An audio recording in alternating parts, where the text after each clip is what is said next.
सर्वांना सलाम. आजच्या या पॅशन वीकच्या सप्ताहामध्ये असलेल्या सभेमध्ये आपणा सगळ्यांचं ख्रिस्त येशूमध्ये मी स्वागत करतो. नंतर तो मंदिरात गेला व त्यात जे विक्री करीत होते त्यास तो बाहेर घालू लागला. या प्रार्थना करू. हे दयाळू देव बापा, आजची ही सायंकाळ आमच्यासाठी फार महत्त्वाची आहे, कारण की प्रभू ख्रिस्ताच्या वधस्तंभाकडील वाटचालीमध्ये आज एक महत्त्वाचा टप्पा आम्ही वाचणार आहोत, मनन करणार आहोत. मंडळीसाठी होणाऱ्या सप्ताहभराच्या या सर्व सभा दयाळू देव बापा तू आशीर्वादित कर व आजच्या सभेच्या द्वारे केवळ तुझं गौरव होऊ दे. यामध्ये सेवा करीत असताना क्वायरच्या गीत गायनाला प्रभू तू आशीर्वादित कर व आज तुझ्या प्रिय दासाकडून डॉक्टर रेव्हरंड जी जयकर यांच्याकडून येणारं वचन आम्हासाठी आशीर्वादाचं कर. जे प्रियजन येण्याच्या मार्गावर आहेत त्यांना सुखरूप मंदिरी आण व आजच्या उपासनेद्वारे दयाळू परमेश्वर पित्या तुझं गौरव होऊ दे. संपूर्ण भक्तीचा ताबा तू घे पित्या. प्रार्थना प्रभू येशूच्या नावाने मागतो म्हणून तू ऐक. आमेन. या आपण सर्वप्रथम प्रभूची स्तुती आराधना करूया. यासाठी क्वायर पुढे येईल व गीत गायन करेल.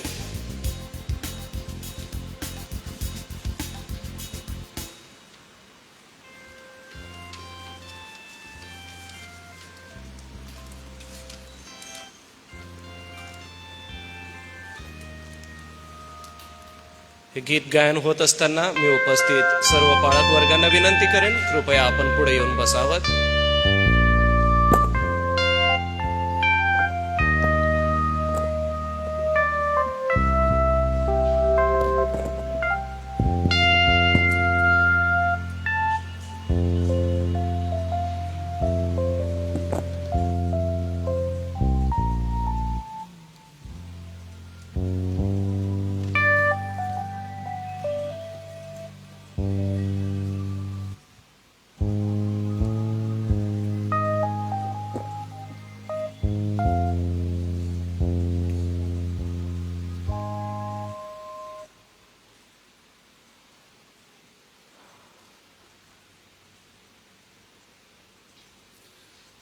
सर्वांना प्रभू येशूच्या नावात सलाम.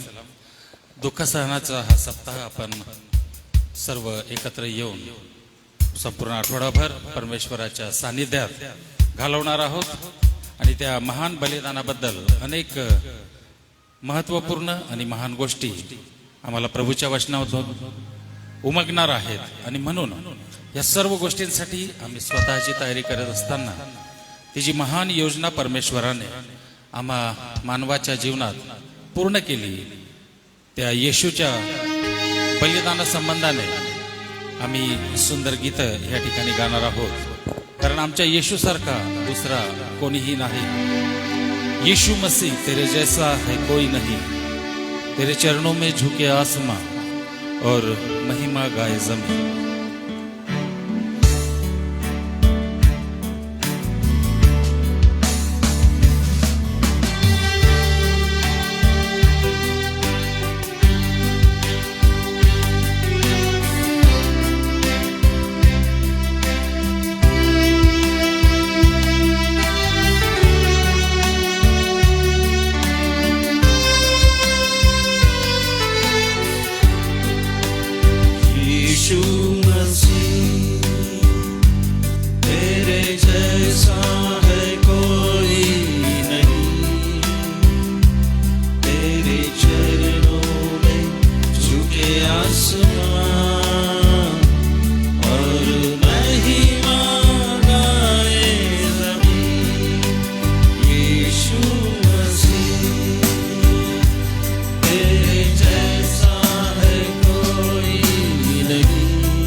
से छुड़ाने को अपने बेटे को कुर्बान किया।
चरणों में तेरे हम आते हैं, सारा आदर तुझको देते हैं, शीश हम झुकाते हैं, वंदना करते हैं।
इस कारण तुझको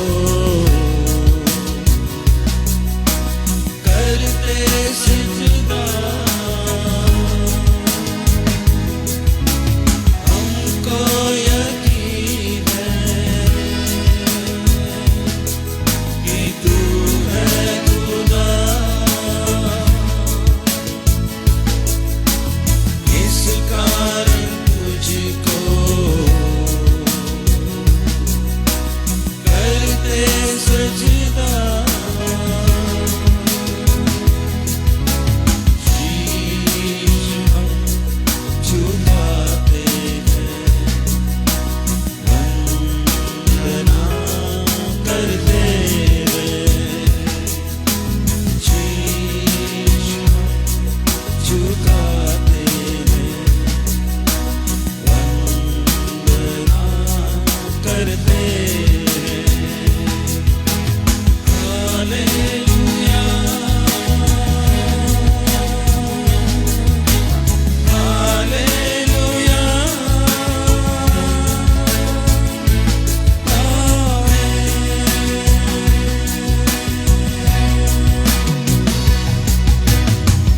हालेलुया,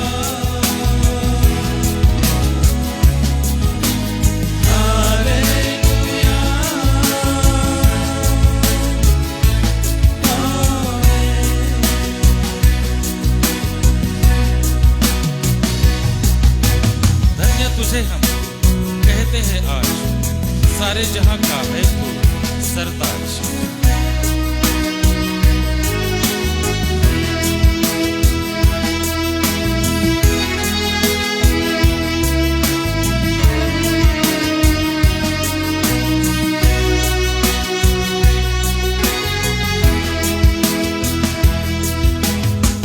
धन्य तुझे कहते हैं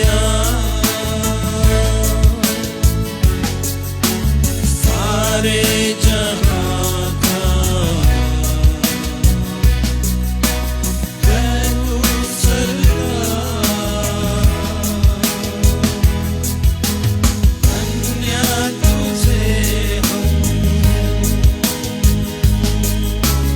कहते हैं सारे जहां का है तू सरदार।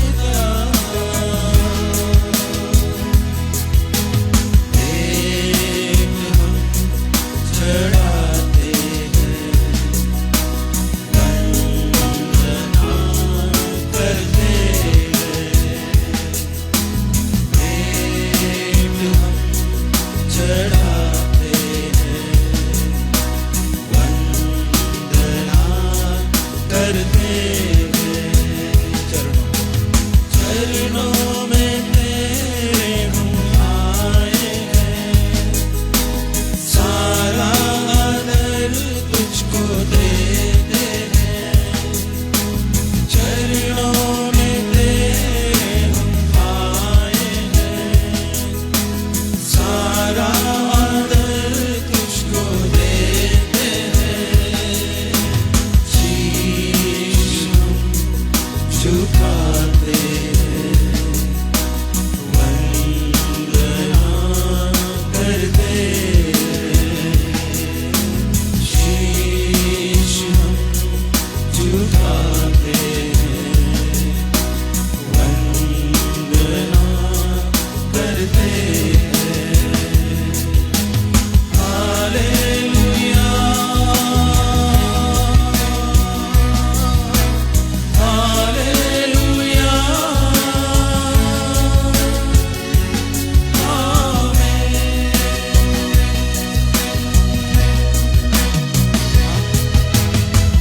हालेलुया,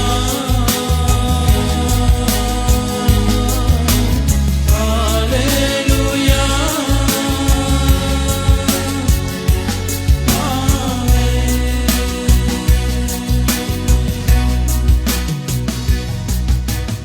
बरे यावेळेस आपण आपल्या जागेवर उभं राहू. गीत नंबर 46, कोण मित्र येशुवाने सारे ओझे वहाया, सर्व दुःखी तो ऐकूनी सहाय्य करी सोसाया. सुंदर गीत प्रभूची स्तुती करीत आपण गाऊया.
प्रार्थना करूया. दयाळू देव बापा, आम्ही पुन्हा एक वार तुझ्या चरणापाशी येतो. या पवित्र सप्ताहामध्ये तुझी पवित्र वाणी ऐकण्यासाठी आमचं मन तुझ्याकडे लावतो.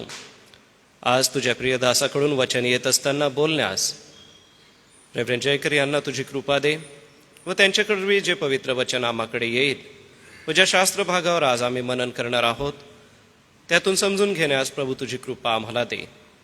प्रार्थना प्रभू येशूच्या नावाने मागतो म्हणून तो ऐक. आमेन. आज आपण लूका शुभवर्तमान अध्याय 19 वचन 41 ते 48 यावरती मनन करणार आहोत. आज वचनाची सेवा सन्मान्य डॉक्टर रेव्हरंड जी जयकर यांच्याकडून असणार आहे. जो आजच्या मननाचा शास्त्र भाग आहे तो आपण लुकाचं शुभवर्तमान 19व्या अध्यायातील 41 ते 48 या वचनातून बघणार आहोत. आपल्या सगळ्यांसाठी मी वाचतो. यरुशलेमेकडे पाहून येशूने केलेला विलाप.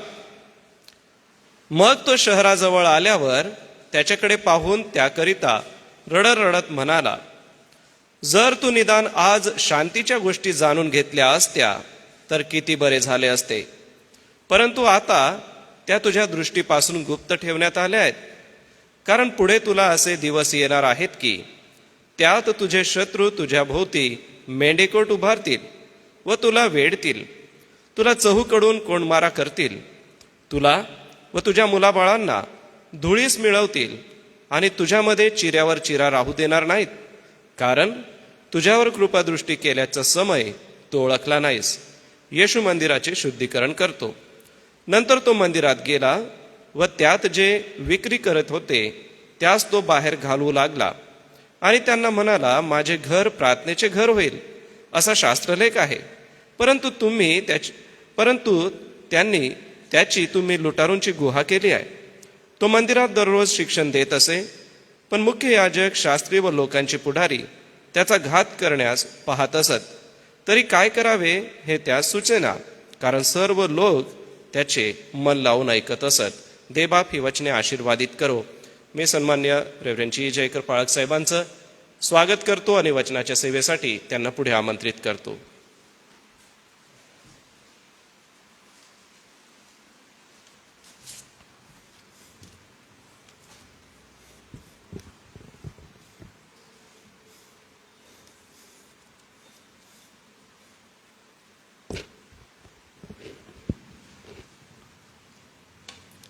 ज्या दिवसांमध्ये आपण आपल्या प्रिय प्रभू येशू ख्रिस्ताचा जो कॅल्वरीकडे असणारा प्रवास आहे आणि या प्रवासादरम्यान झालेल्या घडामोडींचा थोडक्यामध्ये परामर्श घेत आहोत. लक्षात असू द्या, 14 फेब्रुवारीला आपण जेव्हा प्रारंभ केला होता तेव्हा रूपांतराचा डोंगर म्हणजे जो गालिलामध्ये सिरिया प्रांताच्या दक्षिण सरहदीवर असणारा पर्वत जो आहे हर्मोन, त्या पर्वताकडे येशू ख्रिस्त असतो. तेथे त्याचं रूपांतर होतं आणि मग त्यानंतर तो खाली गालिलात येतो. गालिलातून शंभरवनात, नंतर पेरिया प्रांताकडून परत येरिहोकडे येतो आणि येरिहोमधून मग तो यरुशलेमेत प्रवेश करतो. हा अखंड प्रवास साधारणपणे काही 1-2 महिन्यांचा, 3 महिन्यांचा असू शकतो. परंतु या दरम्यान प्रचंड घडामोडी घडलेल्या आपल्याला लक्षात येतात. प्रत्येक शुभवर्तमानाचा लेखक मोठ्या प्रमाणामध्ये प्रभू येशू ख्रिस्ताने काय शिकवलं याबद्दल मोठ्या मोठ्या नोंदी आणि दाखले, शिक्षण याच्या नोंदी घेतात. सोबतच त्याने काय कृती केली आणि का ती करत होता याच्या थोडक्यामध्ये नोंदी आपल्याला लेखक देतो. हे विस्तारित वर्णन आहे म्हणून थोडंसं त्याचं अवलोकन जर तुम्ही केलं तर आपण हे म्हणू शकतो की येशू ख्रिस्त आता तयार झाला आहे. सिद्ध कोकरा म्हणून आपलं अर्पण करायला तयार झालेला आहे आणि तो वाट बघत आहे की त्याची वेळ कधी येणार आहे. झावळ्यांचा रविवार आपण जो साजरा केला, या रविवारचं महत्त्व काय होतं तर आपल्याला हे लक्षात आलं पाहिजे की गुरुवार ते गुरुवार म्हणजे येणारा गुरुवार, माऊंडी थर्सडे म्हणजे प्रभोजनाचा दिवस, ते अगोदरचा गुरुवार हा महत्त्वाचा आठवडा आहे. वलांडण सणाची या दिवसात 7 दिवस तयारी करायची असते. 10व्या दिवशी म्हणजे रविवारी कोकरा सिद्ध करायचा असतो, तपासणी करायची असते आणि याजकांकडून मान्यता घ्यायची असते की 4 दिवसांनी गुरुवारी त्याचा वध करण्यात येऊन त्याचं रक्त समर्पण झाल्यावर त्याचं शरीर खाण्यासाठी नेलं जाईल. प्रत्येक कुटुंबाने 1 कोकरा आपल्या परिवारासाठी आणावा. साधारणपणे 10 लोकांना पुरेल एवढं ते मांस असेल. त्यांनी ते मांस हाड न मोडता खावं, भाजून खावं असा नियम दिलेला होता. दुसरी महत्वाची गोष्ट म्हणजे गुरुवार ते गुरुवारच्या दरम्यान वलांडण सणासाठी काय केलं जात होतं की आपल्या घरातून जेवढं खमीर असेल ते सर्व काढायचं, बेखमीर राहायचं, म्हणजे पवित्र राहायचं, प्रार्थना करायचं, नियमशास्त्राचं वाचन करायचं, देवाला आळवायचं, उपवास करायचे आणि येणाऱ्या वलांडण सणाची वाट पाहत असताना आपली व आपल्या घराची पूर्वतयारी करायची.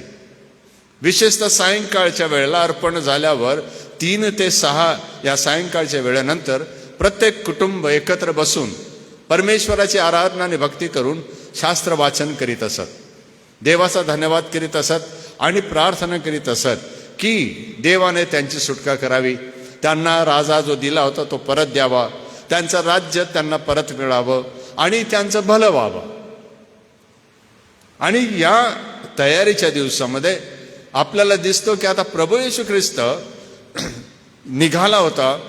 त्याने आता यरीहोकडे येऊन काही गोष्टी केल्या, आंधळ्यांना दृष्टीदान दिलं, जक्कयाचं जीवन बदललं आणि मग तेथून तो पुढे सुमारे 15-20 किलोमीटर लांब असणाऱ्या यरुशलेमच्या चढणीवर म्हणजे सियोन डोंगराच्या, मोरिया डोंगराच्या चढणीवर तो जाऊ लागतो.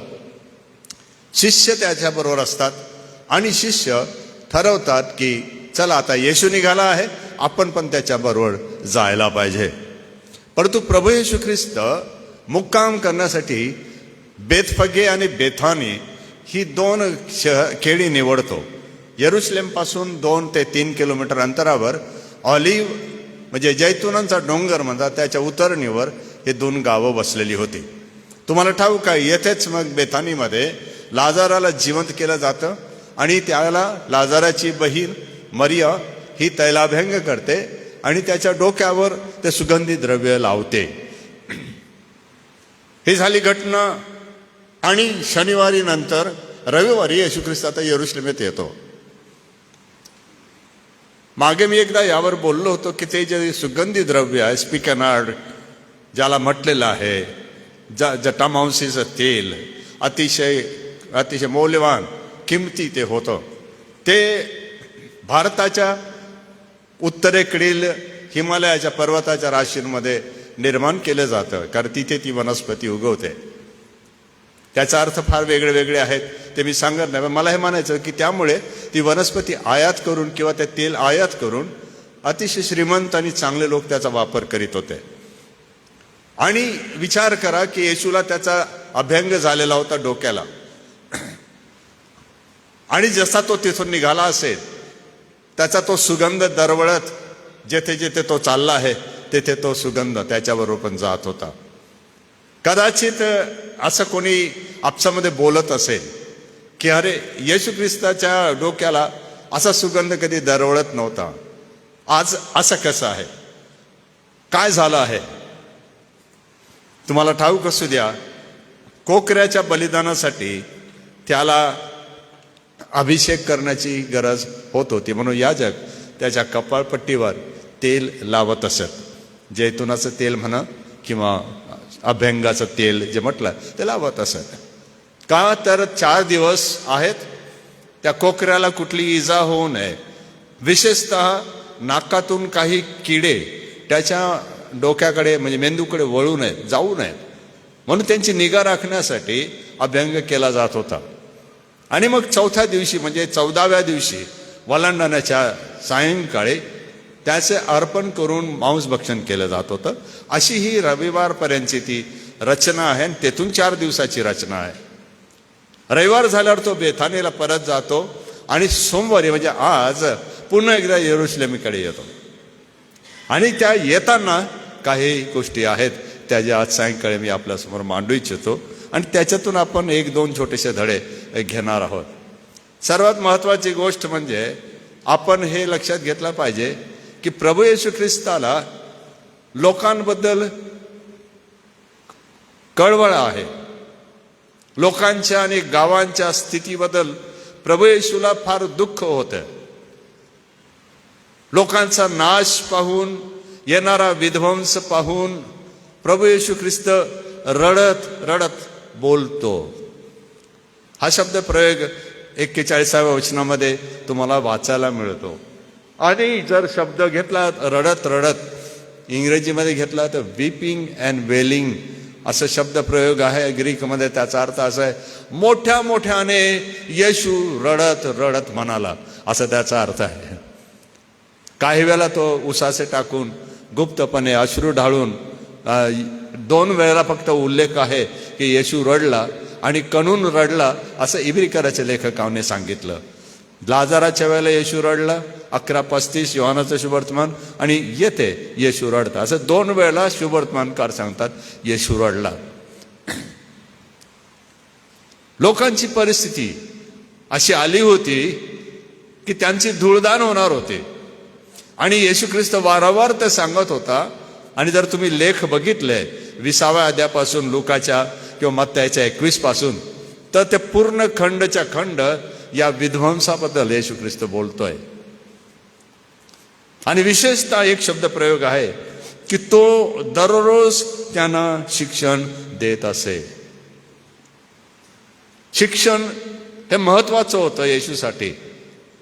जर लोकांचा बचाव व्हायचा असेल, त्यांना सत्य समजायचं असेल, त्यांनी देवाकडे वळायचं असेल, देवाची आज्ञा पालन करायचे असेल, तर त्यांना ती शिकवली पाहिजे, असं येशूचं म्हणणं होतं. आणि म्हणून असं लिहिलंय की तो दररोज शिक्षण देत असे, रोज रोज शिक्षण देत असे. लोक रोज रोज शिक्षण घेत, त्याच्यापासून ऐकत, त्याच्या मागे चालत, त्यांना आनंद वाटत. 48व्या वचनामध्ये म्हटलेलं आहे ते त्याचं मन लावून ते शिक्षण ऐकत होते. कोण ऐकत नव्हते ह्याकडे मी बोलत नाही, तो मुद्दा वेगळा आहे. जेव्हा प्रभू येशू ख्रिस्त आणि मंडळीचा संबंध जेव्हा आपण पाहतो यामध्ये, तर आपल्याला हे समजणं गरजेचं आहे की का बरं आपण शिक्षण घेतलं पाहिजे, रोज रोज का आपण देवाचं वचन वाचून अभ्यास केला पाहिजे, एकत्र का आलं पाहिजे. कारण या जगाच्या संदर्भात असणाऱ्या कितीतरी गोष्टी केवळ पवित्र शास्त्रच शिकवतं, केवळ येशूच शिकवतो, दुसरं कोणी सांगत नाही. कोठेही तुम्हाला ते आढळत नाही की जे येथे सांगितलेलं आहे. आणि ऐतिहासिक दृष्ट्या सुद्धा या लेखांमध्ये सांगितलेले भविष्यवाद तंतोतंत पूर्ण कसे झाले हे सुद्धा आपल्याला समजणं गरजेचं आहे. म्हणून आजच्या सायंकाळी येशू ख्रिस्ताचा पहिला जो टप्पा आहे तो आहे की शहर, येरुशलेम सारखी मोठी शहर, त्यात असणारे लोक, त्यांची दयनीय अवस्था, विशेषतः आध्यात्मिक दयनीय अवस्था. लोकांकडे मंदिर आहे, लोकांकडे मंदिराची व्यवस्था आहे, लोकांकडे मुख्य याजक आणि शास्त्री म्हणजे वकील आहेत, तज्ज्ञ लोक आहेत, लोकांकडे व्यवस्था आणि सोयी केलेल्या आहेत, येणं जाणं चालू आहे. सर्व काही असतानाही त्यांच्यापासून सत्य लपविण्यासाठी प्रयत्न केला गेला. आणि तो करणारे वचन 47 मध्ये आहे, मुख्य याजक, शास्त्री आणि लोकांचे पुढारी म्हणजे वडील मंडळ. लोकांना सत्य समजू नये, लोकांमध्ये बदल येऊ नये, लोकांनी देवाला ओळखू नये, येशू मसीहा आहे हे त्यांनी कबूल करू नये, म्हणून हा गट सतत काम करत राहिला. त्याचा परिणाम मी सांगणार आहे काय झाला पुढे. म्हणून हा विरोधाभास मंडळीत आज पण आपल्याला दिसतो की असं होतं. म्हणून मंडळीने खूप जागृत राहायला पाहिजे, खूप सावध राहायला पाहिजे की तुमचे नेते कोण, तुमचे शिक्षक देवाच्या वचनाचे कोण, किती ते सत्य जाणतात आणि किती ते सत्य शिकवितात, आणि कशा प्रकारे आपल्या लोकांचा बचाव करण्यासाठी ते पवित्र शास्त्रातून मार्गदर्शन करतात. नुसतंच पापापासून नाही तर अनेक प्रकारच्या परिस्थितीमध्ये सुद्धा मंडळीला जावं लागतं. म्हणून आपण आज सायंकाळी थोडक्यामध्ये 1-2 गोष्टी मी आपल्या पुढे मांडून ठेवतो. वचन 42 मध्ये लिहिलेलं आहे, त्या तुझ्या दृष्टीपासून गुप्त ठेवण्यात आलेले आहेत. देवाचं हे महत्व आपण समजून घ्या की आम्ही किती पंडित झालो, मी किती मोठा झालो, कोणी किती विद्वान झालं, तरी काही गोष्टी देवाने ह्या रहस्य म्हणूनच ठेवलेल्या आहेत, त्या समजणं शक्य नाही. कोणी किती सांगो पवित्र आत्मा येईल मग तुम्हाला समजेल वगैरे वगैरे. मी मान्य करतो की पवित्र आत्म्याशिवाय पवित्र शास्त्र समजणं कठीण आहे. आणि माझ्या अनुभवावर मी सांगतो की जर माझ्यामध्ये पवित्र आत्मा मला अनुभवास नसता, मी त्याच्यावर विश्वास ठेवला नसता, त्याचं कृपादान जर मी स्वीकारलं नसतं, मला सुद्धा जे आज मी करतो ते करता आलं नसतं. हे मी माझ्या बुद्धीने करत नाही. मला ते पवित्र आत्मा आणि त्याचं वचन हे दोन्ही मला सांगतात, शिकवतात, बदल आणतात, घडवतात मला.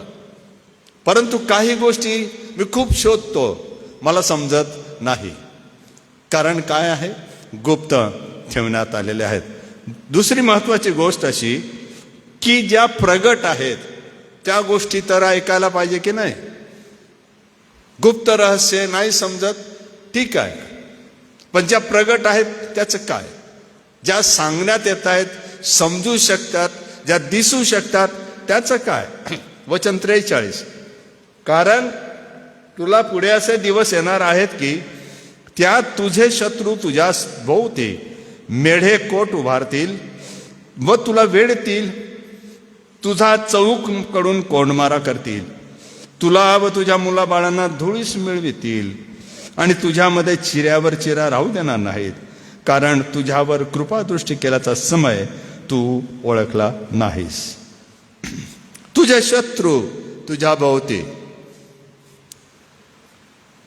आता ही भाषा जिथे लेखकाने नोंदली ही मिलिटरी सायन्स म्हणजे सैनिकी विज्ञानाची परिभाषा यामध्ये आहे. पहिला शब्द प्रयोग आहे तेथे मेढे कोट. आपण हा शब्द प्रयोग कदाचित ऐकला नसेल किंवा आपल्याला माहीत नसेल, मेढे कोट. पण हा शब्द आहे मिलिटरी सायन्सचा आहे. मेढे कोट तटबंदीची शहरं असतात त्यापैकी भयंकर मजबूत असं जे शहर होतं ते यरुशलेम होतं. 40 फूट उंच साधारणपणे भिंती होत्या. जवळजवळ 10 ते 12 फूट रुंद म्हणजे चौडीने त्या भिंती बांधलेल्या होत्या. आता या अशा प्रकारच्या मजबूत शहरांना त्या काळामध्ये जर पादाक्रांत करायचा असेल तर त्याची एक रणनीती अशी होती की खंदक खणायचे, त्याची माती दगड काढायचे, लाकडं लावायचे आणि मोर्चे रचून भिंतीवरून वरती जाण्यासाठी मार्ग तयार करायचा. त्याला मेढेकोट असं म्हणतात. दुसरी महत्वाची गोष्ट आहे तिथे तुला वेढीतील, वेढा देणं, टू सीज अ सिटी. वेढा, चारी बाजूने त्या शहराला आतमध्ये बंद करून टाकणे. कोणी येणार नाही बाहेर, कोणी आत जाणार नाही, अशी व्यवस्था सैन्याच्या द्वारे केली जाते. यरुशलेमेला चारी बाजूनी वेढा टाकण्यात आला. तिसरा शब्द प्रयोग आहे कोंडमारा. कोंडमारा म्हणजे जेव्हा वेढा पडतो तेव्हा खाण्यापिण्याची, उपासमारीची वेळ येते. पाणी असेल तर असेल, खायला असेल तर असेल, कुठलीही रसद लोकांकडे पोहोचत नाही. अशी अवस्था जेव्हा येते तर त्याला कोंडमारा म्हणतात. की ना तुम्ही बाहेर निघू शकत ना आत राहू शकत. तुमच्याकडे खायला नसल्याने उपासमार आहे तर आतल्यात काय कराल? छिनाझपटीच होईल, एकमेकाचं चोराल, एकमेकाचं लुबाडाल, एकमेकाला ठार माराल, कारण आपल्याला जगायचं आहे म्हणून काही पण प्रयत्न केले जातील. जुन्या करारामध्ये जेव्हा वेढा पडला काही वेळेला असं म्हटलंय की आयांनी आपली लेकरं शिजवून खाल्ली. अशी भयानक परिस्थिती निर्माण होते युद्धाच्या परिस्थितीमध्ये. आणि येशू ख्रिस्त आता जाहीरपणे सांगत आहे, यरुशलेमकरांनो, तुम्ही हे कधी समजून घ्याल की तुमचे असे दिवस येत आहेत. चहूकडून कोंड मारा, तुला धुळीस मिळवितील. 40 फूट उंचीचं तट आहे, छान रुबाबदार आतमध्ये मंदिर आहे, 5 मैलाचा परीघ आहे आणि यामध्ये असणारी वस्ती, मग हेरोदाचा महाल आणि पिलाताचा महाल आणि निऱ्या प्रकारच्या गोष्टी आतमध्ये अतिशय सुरक्षित होत्या, इतक्या भक्कम होत्या की साधारणपणे मी शोधून पाहिलं तेव्हा माझ्या लक्षात आलं की हा जो वेढा पडला होता तो साधारणपणे 4 महिने 3 आठवडे आणि 4 दिवसाचा होता. 14 एप्रिल 70 मध्ये हा वेढा पडला. 8 सप्टेंबरला तो संपला.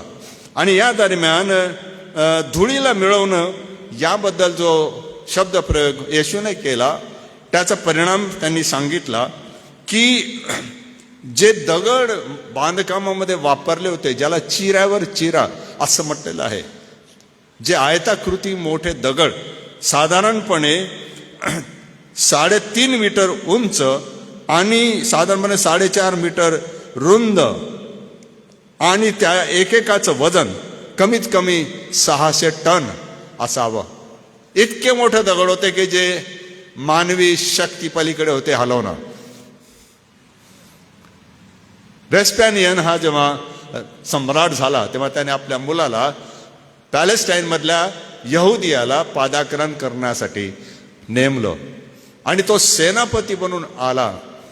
त्याने हा सुमारे 4 महिन्याचा वेढा इसवी सन 70 मध्ये टाकून यरुशलेमची धूळदान केली, जे आज पण जे जातात त्यांना दिसते की अक्षरशः एवढे मोठे दगड खाली जमिनीवर म्हणजे धुळीमध्ये पाडलेले दिसतात, आपल्याला भुईसपाट झालेले दिसतात.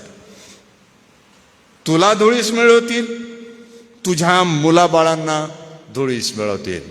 तुलाच नाही म्हणजे हे यरुशलेमे शहरा तुलाच धुळीस मिळवतील असं नाही, तुझी संतती धुळीला मिळेल.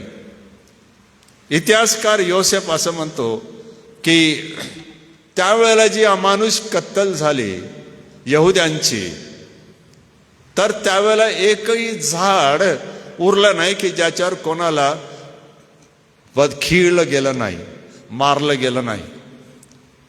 इतकी कत्तल झाली. त्यावेळेला पाऊस पडला होता आणि त्या पावसाच्या पाण्यामध्ये जेव्हा माणसं मारली गेली तर त्यांचं रक्त मिश्रण झालं आणि तो म्हणतो की घोड्याच्या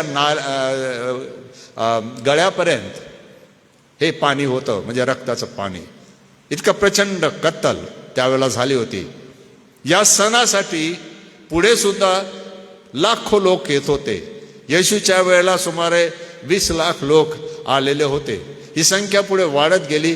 40 वर्षांनी दुर्दशा झाली. इतकी अमानुष कत्तल ह्याची झाली. जेव्हा शहर ऐकत नाही, शहराचे पुढारी ऐकत नाही, शहराचे प्रमुख देवाच्या वचनाकडे लक्ष देत नाही, आज्ञा पालन करत नाही, त्याचे दुष्परिणाम त्यांच्या मुलांना सुद्धा सहन करावे लागतात असा येशू सांगत आहे. केवळ हे यरुशलेमे तुलाच धुळीस मिळवणार नाही, तुझी लेकरं बाळ सुद्धा धुळीस मिळवतील. कारण काय? असं होण्याचं कारण काय? देव त्याच्या लोकांना धुळीस मिळवतो, देव त्याच्या नगरीला धुळीस मिळवतो, देव त्याच्या मंदिराला धुळीस मिळवतो, देव त्याच्या पुढाऱ्यांना धुळीस मिळवतो, मुख्य याजकांना धुळीस मिळवतो, शास्त्री परुषींना धुळीस मिळवतो, त्याच्या लोकांना धुळीस मिळवतो. असं होऊ शकतं का? असा आपल्या मनामध्ये विचार येऊ शकतो. पवित्र शास्त्र शिकवतं येस इट इज पॉसिबल, हे होऊ शकतं. पण का घडतं असं? का होतं असं? काय कारण आहे की ज्याच्यामुळे देव कोपतो, ज्याच्यामुळे देव शहरांनाही दंड देतो आणि त्या नगराच्या रहिवाशांना सुद्धा दंडित का करतो? कारण वचन 44च्या शेवटी याचं उत्तर तिथे दिलं. कारण तुझ्यावर कृपादृष्टी केल्याचा समय तू ओळखला नाही. पर कठीण हे वाक्य आहे. मी जेव्हा पण वाचतो मला फार भीती वाटते कधी कधी की देवाने मला समय दिला आणि जर त्याची कृपादृष्टी मी ओळखली नाही तर माझं सुद्धा असं होऊ शकेल, परिवाराचं असं होऊ शकेल, लेकराबाळांचंही धूळदान होऊ शकेल. आणि येशू ख्रिस्त तेच सांगत आहे की हे यरूशलेम आहे, यरूशलेमकरांनो, हे का होणार आहे? कारण देवाने तुमच्यावर कृपादृष्टी केली, पण तुम्ही तो समय ओळखला नाही. विशेषतः कोणता समय? की मशिहाला देवाने पाठविलं होतं, मशिहाने आपलं अस्तित्व जाहीर केलं, त्याने आपलं सामर्थ्य आणि शिक्षण देऊन सत्य प्रगट केलं, पण लोकांनी विश्वास ठेवला नाही. आणि विशेषतः ज्यांची नोंद आहे की शास्त्री, मुख्य याजक, शास्त्री, लोकांचे पुढारी यांनी लोकांना मशिहाला मानण्यापासून परावृत्त करायची योजना केली. आणि दुसरी बाजू त्या मशिहाचा घात कसा करता येईल याची योजना केली. म्हणून आपण कोणाचं ऐकतो? जेव्हा आपल्या विश्वासाचा प्रश्न येतो तेव्हा आपण खबरदारी घ्यायची गरज आहे की आपण कोणाचं ऐकतो. आपल्यावर झालेल्या कृपादृष्टी आणि देवाची दया त्याच्यावर आपण लक्ष केंद्रित करतो की माणसांकडे आपण आपलं लक्ष केंद्रित करतो? असं होऊ शकतं हे लोक असं म्हणत असतील त्यांना, अरे त्या नासरतकरी येशूकडे कशाला लक्ष देतं आणि त्यालाच काय येतं आणि तोच काय मशिहा आहे का आणि तोच तुमचा इस्रायलाचं राष्ट्र तुम्हाला देणार आहे का? बकवास आहे, बकवास आहे. लक्ष देऊ नका, तुमची फसवणूक होईल. आणि नेहमीप्रमाणे आपण म्हणतो कच्च्या कानाचे लोक, आपल्याला जे आवडतं ते ऐकण्यासाठी धावणारे लोक, त्यांची परिस्थिती काय झाली आपल्याला माहीत आहे. केवळ तेवढ्यावरच यहुद्यांचा त्रास थांबला नाही. या आधुनिक जगात सुद्धा 60 लाखाच्या वर यहुदी मारले गेले. जरी जर्मनीने क्षमा मागितली असेल, गेलेल्या जीव परत आले नाहीत, हे विसरता कामा नये. आणि आजही अगदी दाताच्या कातडीनिशी हे यहुदी 70-72 लाख लोक ये पॅलेस्टाईनच्या त्या छोट्याशा देशात राहतात, जे इस्रायल म्हणतात, ते फार म्हणजे काही क्षणामध्ये काय होईल माहीत नाही या दुर्दशेमध्ये ते जगतात. ते देवाचे लोक आहेत. परंतु ही अवस्था येण्याचं प्रमुख कारण म्हणजे देवाने मशिहा पाठविला होता, त्याच्याद्वारे कृपादृष्टी केली होती, यांनी तो समय ओळखला नाही. हे सांगितल्यावर मग आता तो दुसरी गोष्ट करतो, मंदिरात जातो. जे विक्री करीत होते त्यास तो बाहेर घालू लागला आणि त्यांना म्हणाला, माझे घर प्रार्थनेचे घर होईल असा शास्त्रलेख आहे, परंतु त्याची तुम्ही लुटारूंची गुहा केली आहे.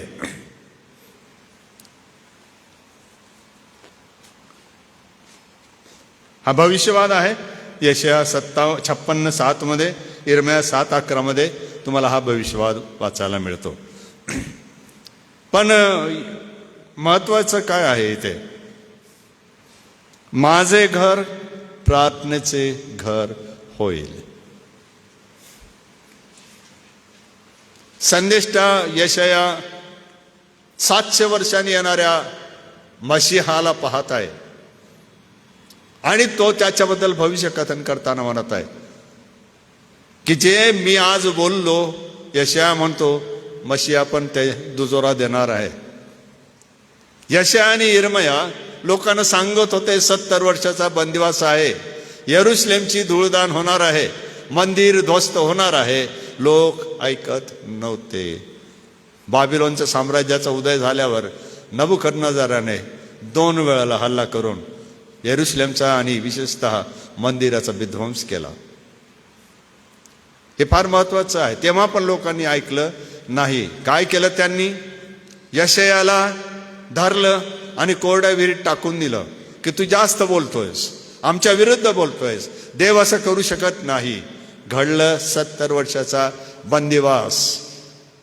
आणि जेव्हा कोरेश राजा आला, त्याने येताच ज्या दिवशी यरूशलेमची पुनर्बांधणी व्हावी असा आदेश काढला, त्या दिवशी ते वर्षे पूर्ण झाली.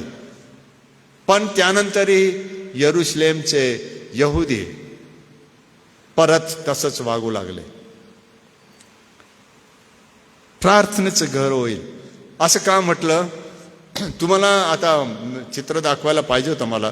तुम्हाला मंदिराची जी रचना आहे, आराखडा जो आहे, तो जर डोक्यात तुमच्या जर असेल तर तुम्हाला लक्षात येईल की त्या यरुशलेमच्या मंदिराचं वैशिष्ट्य काय होतं? अत्यंत महत्वाचा जो भाग होता त्या मंदिराचा, तो शेवटला होता, त्याला परम पवित्र स्थान असं म्हटलं जाईल. फक्त महायाजक वर्षातून एकदा योम किप्पूर किंवा पश्चाताप दिवस, त्या दिवशीच फक्त तो राष्ट्राच्या मध्यस्थीकरिता बलिदान करण्यासाठी आतमध्ये जात असे. वर्षातून फक्त एकदा या परमपवित्र स्थानामध्ये कराराचा कोश होता, त्याला दयासनाने झाकलेलं होतं. तेथे धूप जाळण्यात येईल, सुगंधी धूप, आणि तेथे देवाकडे लोकांसाठी मध्यस्थी केली जाईल. याला परमपवित्र स्थान म्हटलं होतं. त्याला झाकण्यासाठी पडदा होता, जो प्रभू येशू ख्रिस्ताच्या मृत्यूच्या वेळी फाटला. तो साधारणपणे 30 फूट लांब होता, 60 फूट उंच होता किंवा 30 फूट उंच असेल, आणि जाडी 4 बोट होती. जाड फार होता.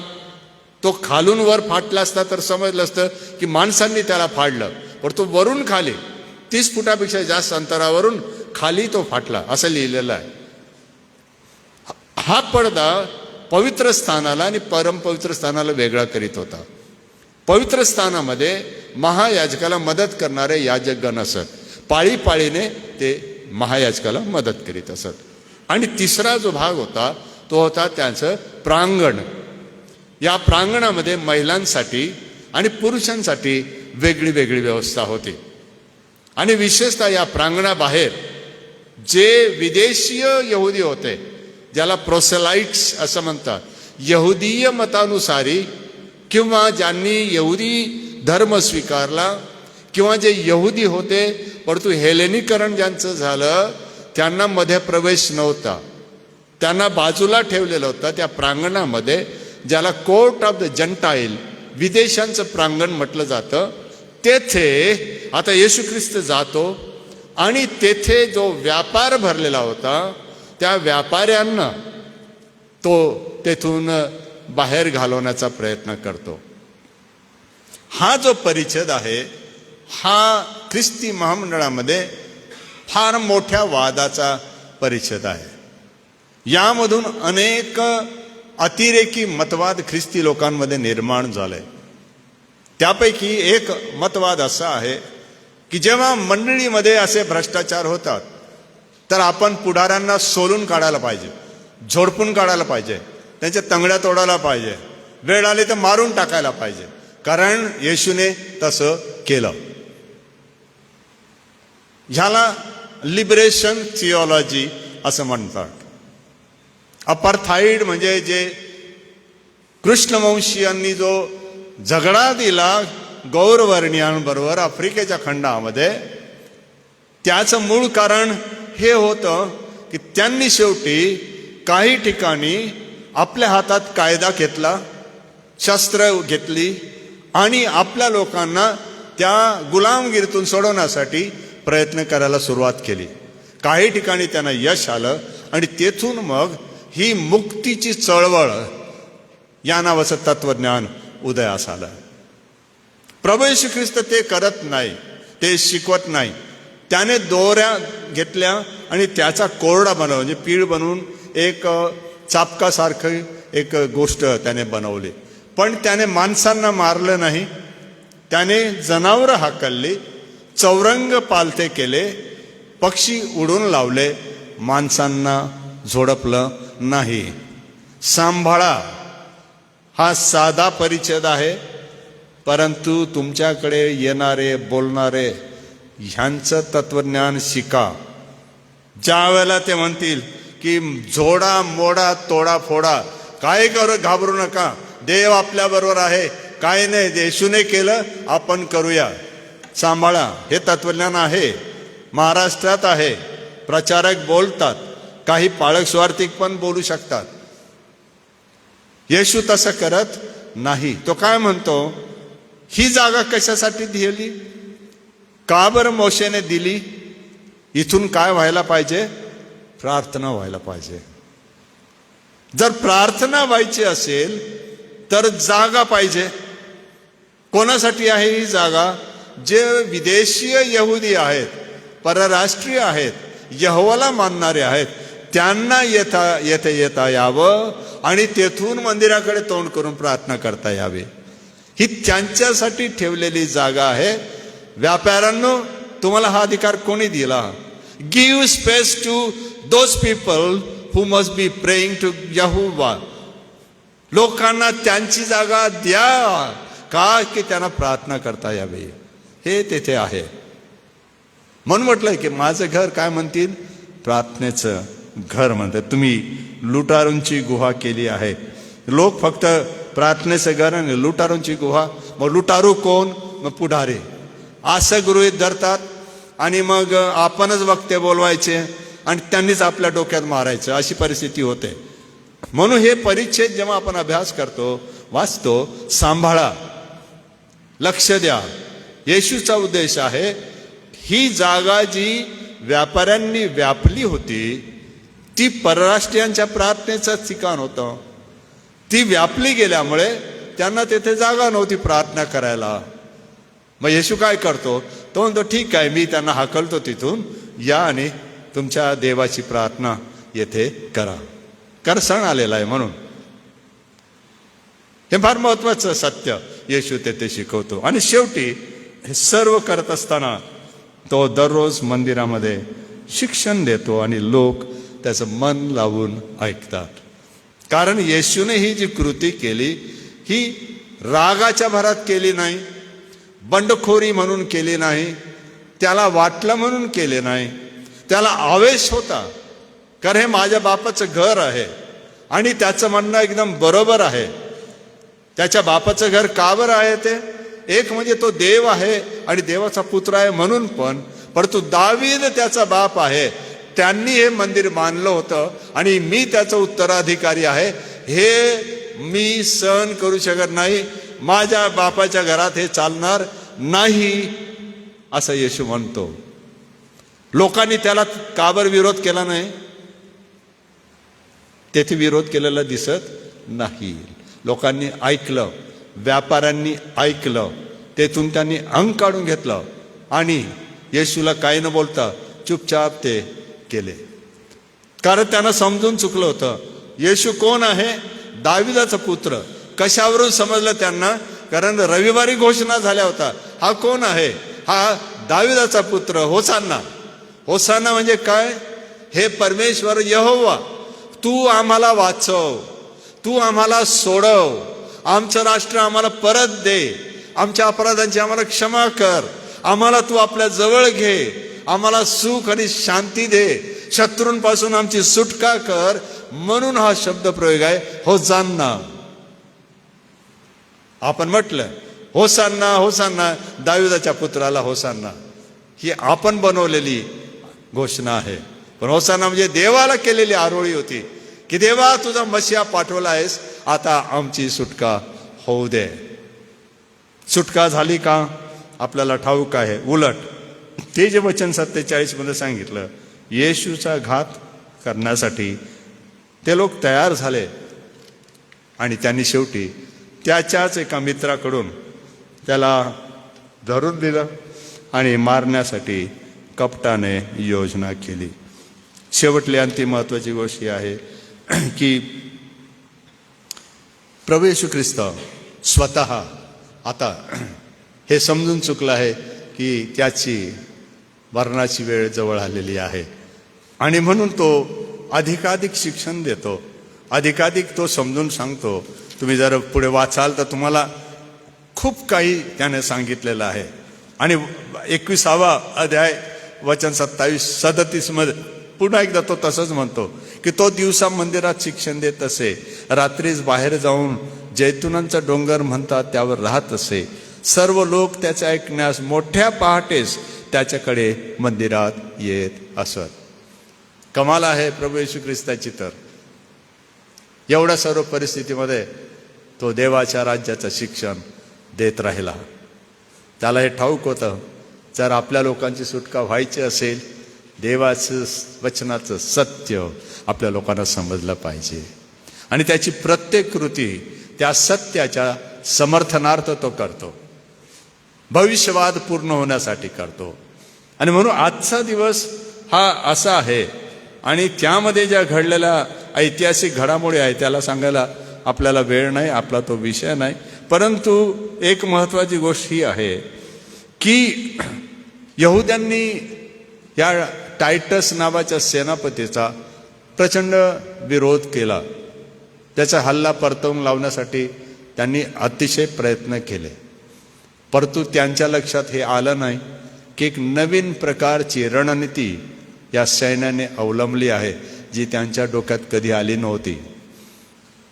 आणि त्यामुळे हे रोमी सैनिक तटापर्यंत गेले आणि वरून खाली शहरामध्ये त्यांनी यहुद्यांचा विध्वंस केला. यहुद्यांचं पण सैन्य होतं, कट्टर सैनिक होते, शिकलेले होते, परंतु आतमध्ये बंद झाल्यामुळे त्यांना काहीही जास्त करता आलं नाही.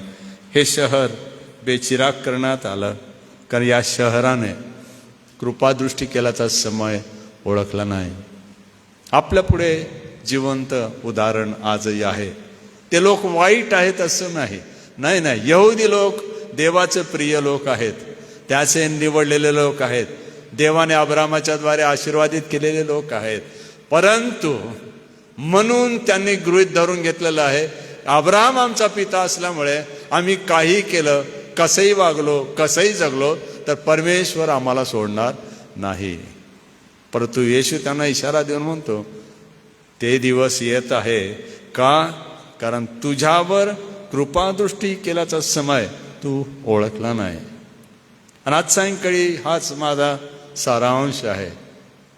प्रियजन हो मंडळी, देव आपल्यावर कृपादृष्टी करतो आणि त्याची जाणीव आपल्याला होते. दररोजचा श्वास आपल्याला देव देतो. 2 श्वासातलं अंतर म्हणजे आपलं जीवन आहे हे आपल्याला समजलं पाहिजे. आणि ह्या देवाच्या कृपेकडे आपण जर कानाडोळा करतो तर असं न हो की जी फसगत यहुद्यांची झाली ती आपली व्हावी. कृपा करून देवाने केलेल्या कृपादृष्टीचा समय ओळखा, त्याला शरण जा, बदलून घ्या, सुधरून घ्या, पश्चाताप करून घ्या. देवाला पुन्हा एकदा म्हणा तूच आमचं सर्वस्व आहेस. आणि तो देव क्षमा करायला तयार आहे. परंतु आज आहे ते शब्द प्रयोग आहेत. तू आज जर हे लक्षात ठेवलं असतं तर किती बरं होतं. उद्या आपल्याला माहीत नाही. यहुद्यांना माहीत नव्हतं, ते जगत राहिले 1 वर्ष, 10 वर्ष, 30 वर्ष, 40 वर्ष. अचानक एक दिवस रोमी सैनिक आले, त्यांनी घेराव घातला, खंदक खणले, मोर्चे उभारले आणि 5 महिन्यामध्ये या एवढ्या सामर्थ्यशाली गटाचा त्यांनी पराभव केला. हजारो यहुदी तेथे सुद्धा मारले गेले, भिंती जाळण्यात आल्या. असं म्हणतात त्या भिंतींना जोडण्यासाठी सोनं वापरण्यात आले होतं. म्हणजे जे दगड होते, दगडांवर दगड जे ठेवले होते त्याच्यामध्ये सोन्याचा लेप होता किंवा पत्रा होता. आणि सूर्यकिरण जेव्हा पडत तेव्हा ते दुरून ते मंदिर म्हणजे ते शहर आणि ते मंदिर चमकत असे. इतकं भव्य दिव्य. जेव्हा सैनिकांच्या लक्षात हे आलं की याच्यामध्ये सोन्याचे पत्रे आहे, चांदी आहे, टायटसचा आदेश नव्हता की दगड खाली पाडा. त्यांनी आग लावली, सोनं वितळायला सुरुवात केली आणि एक एक दगड त्यांनी खाली काढला आणि यरुशलेमचा विध्वंस झाला. आपल्यावर देवाची दया आहे. ती यामुळे आहे यहुद्यांनी बंडखोरी देवाविरुद्ध केल्यामुळे प्रभू येशू ख्रिस्ताच्या द्वारे आपल्यावर कृपादृष्टी झाली. त्याच्यापेक्षा आपल्याकडे दुसरं काहीच नाही. परंतु आपल्यावर कृपादृष्टी झाली आहे. ओळखा आणि त्याला धन्यवाद द्या की प्रभू तू आम्हाला हे दिलंस, आम्हावर कृपा केली, तुझी स्तुती असो. या प्रार्थना करू. देवबापा, आम्ही तुझा धन्यवाद करून प्रभू येशू ख्रिस्तासाठी तुझी स्तुती करतो. एवढं सर्व संघर्षमय जीवन असतानाही, आव्हानं असतानाही, धोके असतानाही तो स्थितप्रज्ञ राहिला. आपल्या दिलेल्या जबाबदारीला पार पाडण्यासाठी जात राहिला. वधस्तंभाकडे नेटाने आपला पाय रोवून गेला आणि खंबीरपणे मृत्यूला तोंड देऊन 3ऱ्या दिवशी विजयी सुद्धा झाला. या प्रभू येशू ख्रिस्तासाठी देवबापा तुझे आम्ही आभार मानतो. यहुद्यांना तर तू आपली कृपा पुरवलीस, त्यांना सांभाळलंस, अजूनही त्यांना टिकून ठेवलं, त्याबद्दल आम्ही तुझी स्तुती करतो. परंतु त्यांच्यामुळेच आम्हावर कृपा झाली, म्हणून आम्ही हे विसरता कामा नये की आम्ही सुद्धा त्यांच्यापासून धडा घ्यायचा आहे की आम्हावर तू कृपादृष्टी केल्याचा समय आम्ही ओळखला पाहिजे, वाईटातून निघालंच पाहिजे, दुष्टता सोडायलाच पाहिजे, वाईट असं जीवन त्यागायलाच पाहिजे, पाप आणि सर्व अनिती सोडायलाच पाहिजे, देवाचं भय धरून त्याला शरण गेलंच पाहिजे. अशी वेळ आलेली आहे. होऊ दे आमच्यामध्ये एकही जण असा नसावा की ज्याचा नाश होईल, जो फसवला जाईल, जो धोक्यात जाईल. हे प्रभू, आज आम्हाला तू सहाय्य कर आणि येणाऱ्या दिवसात तुझं वचन आमच्याकडे येत असताना आमच्या यासाठी आनंदाने आशीर्वादाचं कारण कर. कारण की ही प्रार्थना आम्ही येशूच्या नावाने करतो. दे बापा तू ऐक. आमेन. Thank you very much.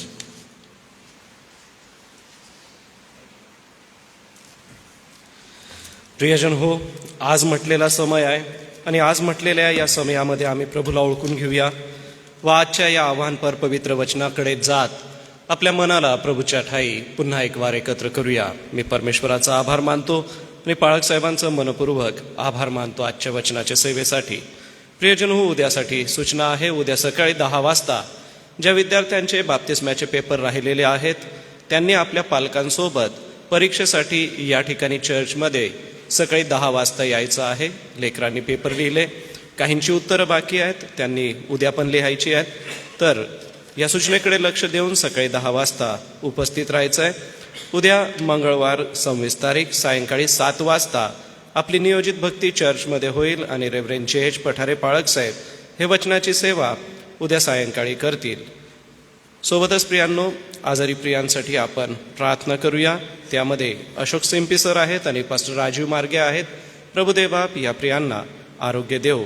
या आपण प्रार्थना करणार आहोत. प्रार्थनेनंतर आपण प्रभूने शिकवलेली प्रार्थना म्हणूया. त्यानंतर आशीर्वाद घेऊन या रात्री ईश्वरा हे गीत गाऊन आजचं प्रार्थनेची सभा आपण संपवणार आहोत. प्रार्थनेसाठी मी रेव्हरंड एल.पी. वळवी पाळक साहेब आपणाला विनंती करेन पुढे यावत, प्रार्थना करावीत. त्यानंतर प्रभूची प्रार्थना आणि आशीर्वाद सुद्धा रेव्हरंड एल.पी. वळवी देतील.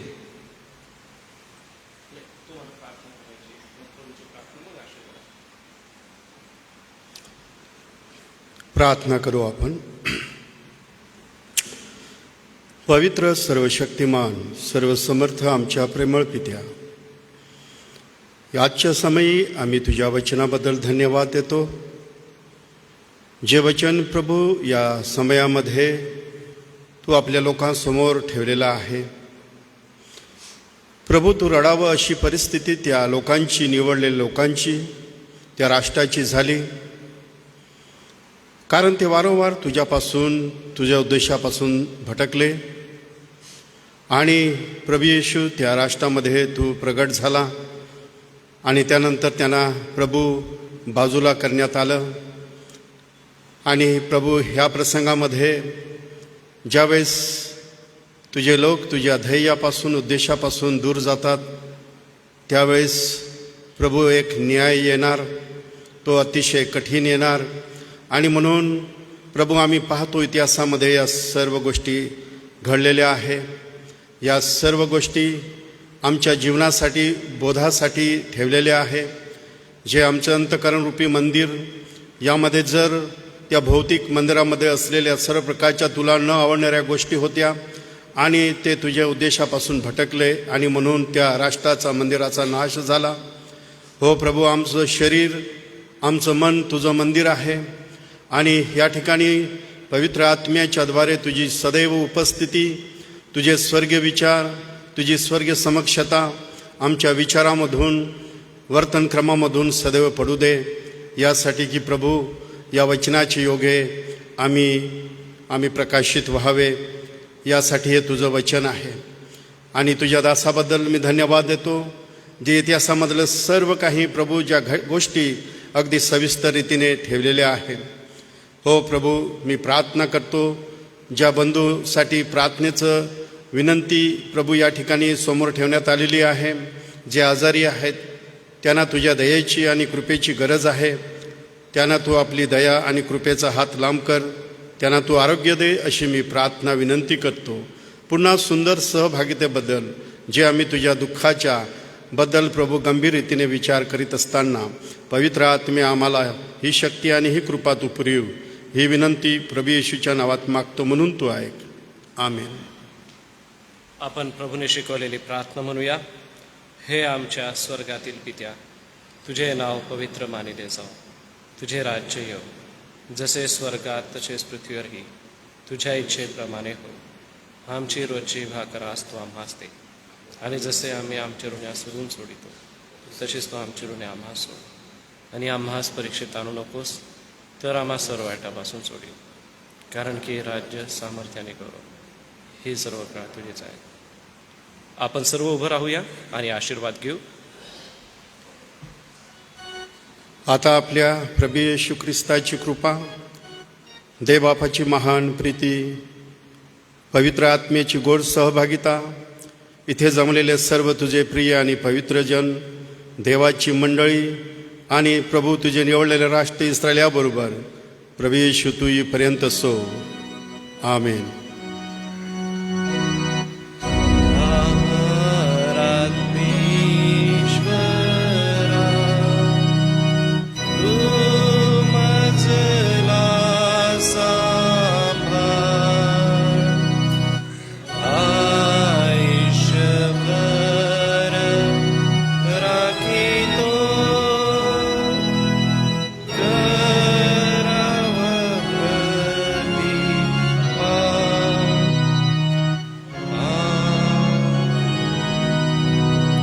सर्वांना सलाम.